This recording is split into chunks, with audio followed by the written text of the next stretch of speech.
بسم الله الرحمن الرحيم. اللهم صل على محمد وآل محمد. صديقاتي عزيزاتي، اليوم راح نسوي مرقة باقلة. طبعا ما مسويتها، أول مرة أسويها. طبعا سويت ذاك يوم ناعمة، ذيك المرة العام يمكن سويتها ناعمة وثرمتها كلش. سويتها مرقة طيبة. أول ما طاحت ما قبلوا ياكلوا هالولد، قالوا ما اريد. شين هاي يما؟ هاي مرقتك شو؟ قلت لهم باقلة وتوها داخله والكيلو ب2.5. قالوا لا ما اريد، هاي مو طيبة. هاي والله سويتها تخبى. احنا الكبار ناكلها، مرقة عادية هي، شبيه غير كل مرقة كل العالم ما يقبلوا.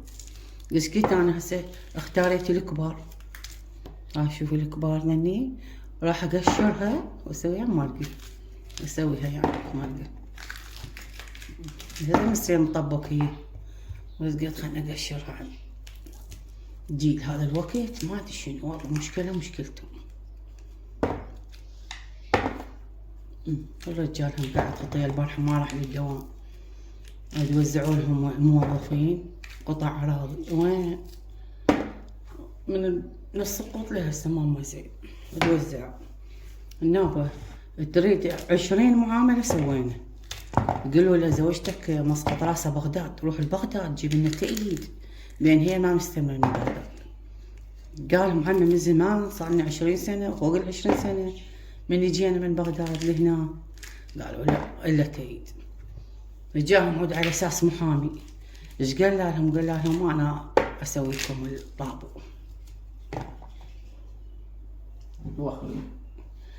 أنا أسوي لكم الطابو. اعطوني 250 واطلع لكم الطابو. محامي، موظفين كلهم موزع. طوع 2000 واحد انطوا على 250. يقولوا النابة كل شي ما سوونا. خذاها وقفل تليفونه ونروح له. قالوا ما هو هذا يشتغل عند محامي. و2000 واحد خذا فلوسهم والله على 250. النابة قاموا هم يركضون برجليهم وراح لبغداد وسواها وقضاها. والنوبة اجى قرار بعدين قالوا لا ما نحتاج تأييد من بغداد. لما ركضوا وتعبوا بعدين هسه لحد الآن يدفع فلوس يطوف طابو، وما يدفع هاي كم مرة دفع وكل شي بعرفه.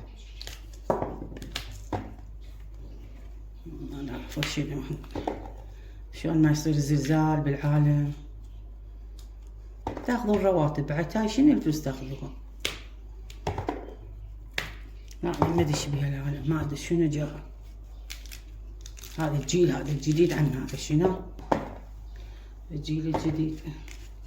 يلا الحمد لله والشكر على كل. اليوم طبعا 1 شعبان، اليوم يقولون ثواب عظيم صيامها. خلصنا شهر رجب راح يجي شهر شعبان. اليوم 1 شعبان. طبعا نقول اول صيام 1 شعبان كلش عظيم. الحمد لله والشكر صايمين. هو حلو هالايام الصيام، لين الجو حلو بارد شوية، شتي همينة. حلو الصيام. إذا واحد مطلوب وحدة مطلوبة ما مصوم حلو.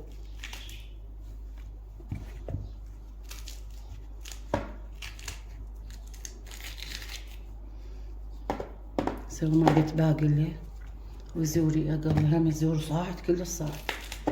هم هنا يقلب 6 بالستوتة. رحت امس للسوق بيش الكيلو ب3. شوف ايش قد ياخذ. 6 والله. يقول لي يلا ب5. هم خذيت لي كيلو انا. ايش قد اخذ وبالسوق ب3 الكيلو. شوف هنا ايش قد ياخذ بالستوتة.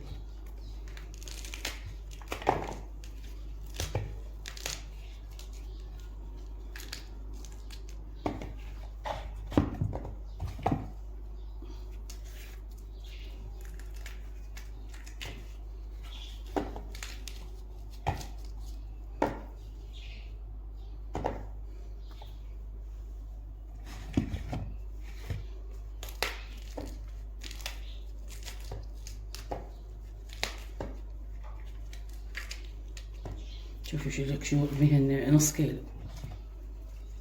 متناكل. لك شو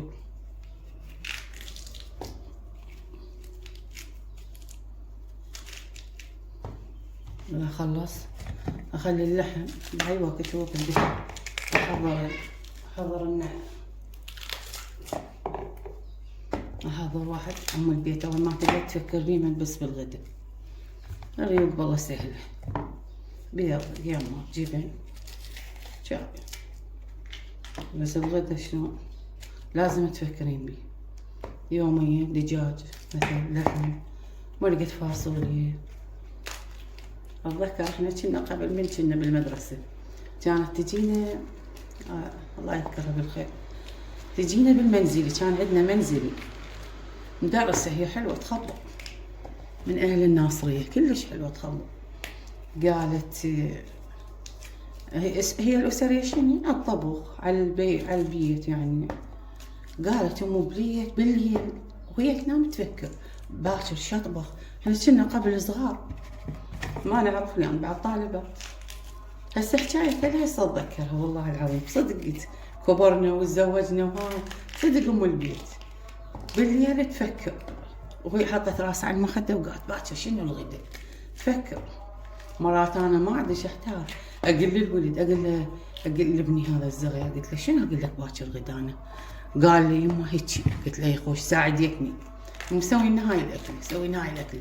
قلت لي ساعدتني يما لازم يوميا شكل، ما حد ياكل اذا مثل نوع واحد، يومية نوعين،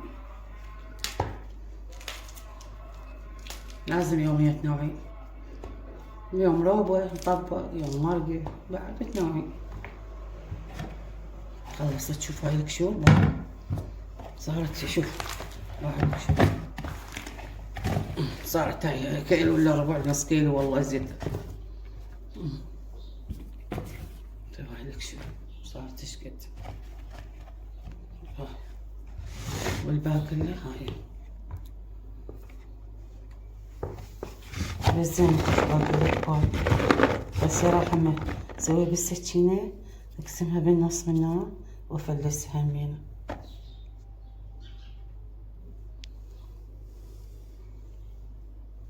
وتمن وزوري اقلي زلاطة هاي التمن خبز الغدا ان شاء الله. ها شوف كنت افلس بيها هيك هاي الطريقة. هاي افتحها هاي تاخذين القشر من عندها وتقصها هيك نخليها عدلي، هي ناعمة شوية مو كلش كبار، لو نفلسها نخلي القشور من عندها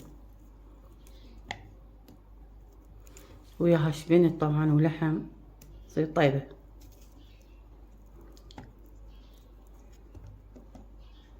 في المرة ذا كثرت احنا نشتري مفلسة الكيلو ب1500 يصير شقال. هسه هم توها داخله ما يبيعونها، شوفوا ما يبيعونها كيلو ما يفلسوها.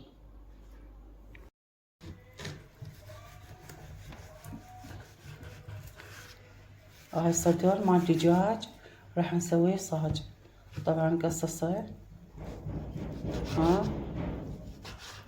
ونخليه بخل نقعه بالخل وروق وراشي وتوابل ونسويه بالطاوة ونسويه صاج كتب الصاج. هسه اراويكم خطوة بخطوة.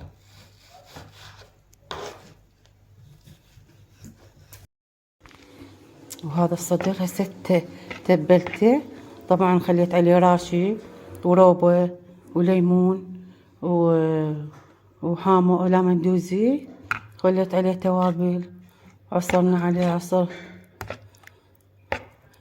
خلط تفاح همينه خليت عليه وروبه. هسه راح اخليه بالثلاجة. شوف شلون صار. بسويه صاج طبعا صاج صدر واحد هذا بس صدر كبير.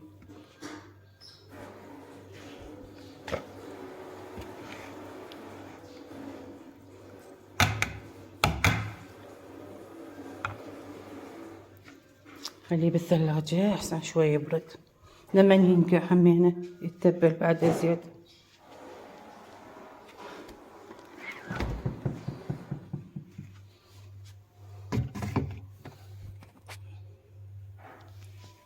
ثلاجتنا طبعا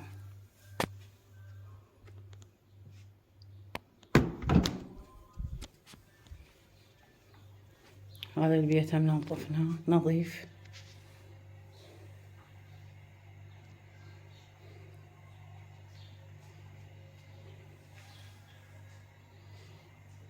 احنا بيتنا نظيف. اذا شفناه بالمكنسة الكهربائية ما جهالي ما ولدي يعني ما يزعبلون هواي، بس غرفتهم نعدلها نرتبها. تدرون ولد وشباب. وهاي مسح اللحم. هسه راح اخلي له شنو زيت تقريبا رشوقتين 3. طبعا الزيت انا شو اسوي؟ ازرفه من فوق. ليش؟ اصلا ما اصبه كله يطيح هوايه.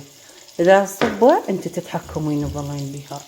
ولو انا جبت هاي التنكه دي، هاي تنكه ب 11 جبناها من الجمله. الزيت شنو البطل يوم يومين ونخلص. هاي التنكه شوي بيها بركه واحسن. هسه فهذا الزيت عندنا نصه استوت. هاي زرعته منها انت تتحكمي بيه. طبعا اذا القبق ماهي وكله يطيح الزيت. اوه زيت اذا خليتي قليل المرقه مو طيبه، واذا خليتي هواي يأذي. هاي منها هاي البصل وهاي الثوم هاي نومي. هاي شبنت باقي شبنت درمته. وهاي الباقية. طبعا الباقية ما تصير الا وياها شبنت بعد. هاي قائدة. هسه نخلي البصل هذا نخمسه اللحم.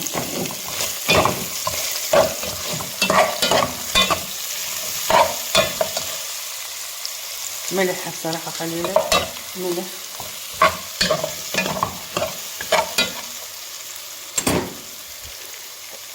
هذا ملح اللحم.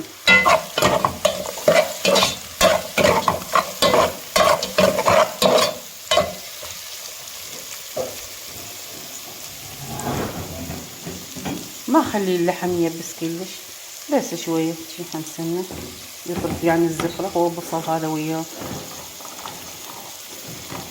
لان لا تحمسه كلش اللحم يبس. خلي شويه نار جيسه. هاي الباقي طبعا نخليها من انسه. والمعجون هسه نحضره طماطم.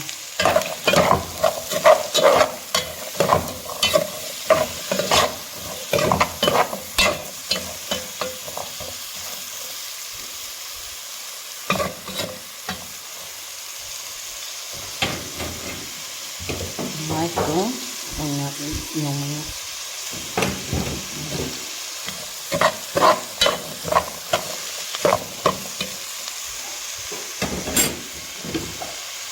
وش بنت اخليها منها. خلي على نار هادئة احسن طلع ريحته. يعني هسه ما نقلبه. خليه على نار هادئة. نزل الطباخ على نار هادئة.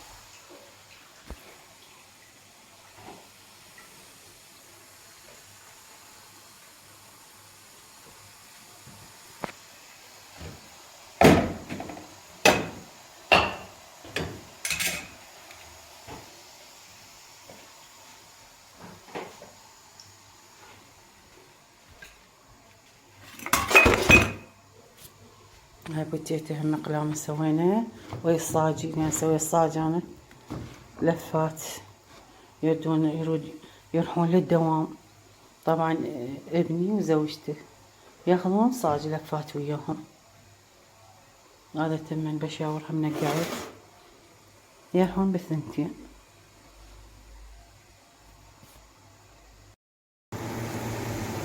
هاي بدينا نسوي بالصاجي. يلا هاي بوتيتي وهاي صدر مال الدجاج هم خليناه على النار ويستوي نلفه بالخبز الصاج. وهاي مرقة همينة طبختها. توني طبختها بعدها ما فايرة. مرقة الباقي لليوم.